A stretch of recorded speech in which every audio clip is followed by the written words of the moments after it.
What stood out to me so deeply today in Psalm 24:6 was this phrase: "This is the generation of those who diligently seek Him and require Him as their greatest need."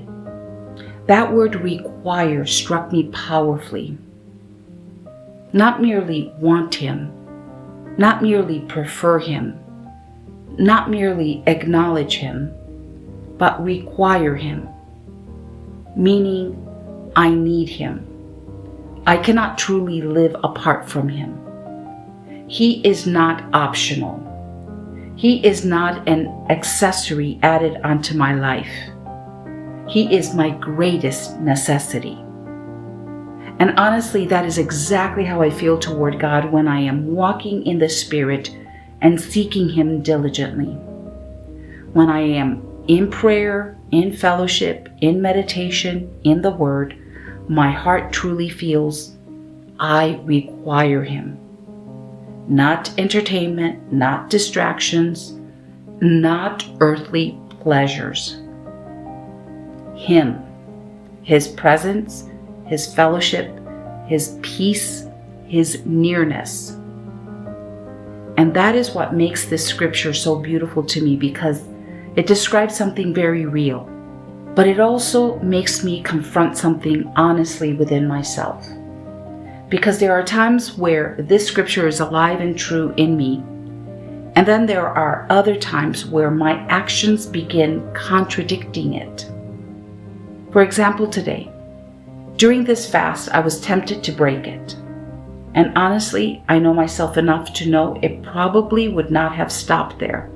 One compromise would likely have led to another. My mind would have slowly become more fragmented and earthly. Maybe not necessarily sinful outwardly, but distracted. Instead of prayer, meditation, and fellowship with God, my attention would begin drifting toward comfort, entertainment, or filling myself with earthly things. And that is what made me realize something.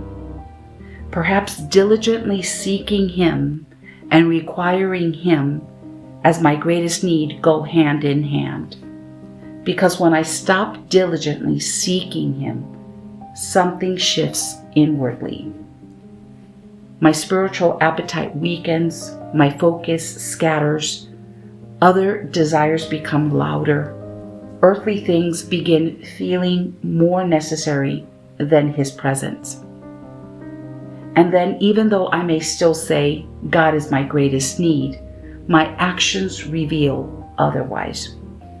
Not because I have stopped loving Him, but because my inward man has become spiritually dull and distracted. This helped me understand something important.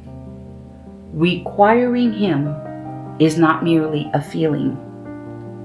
It is revealed by what I continually return to.